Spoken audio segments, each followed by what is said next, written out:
Hello guys, welcome to NareshIT Technologies. In this video, I'm going to talk about what is the meaning of depends on.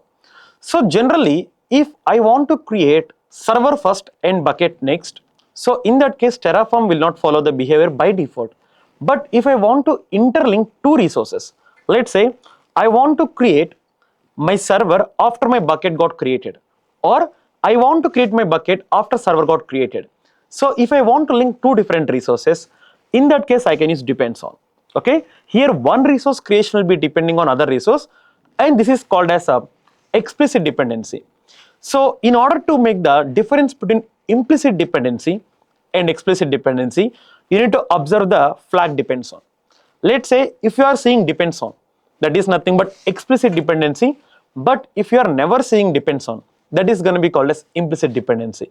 So in examination point of view, out of implicit and explicit, one question will come as a damn sure. So thank you.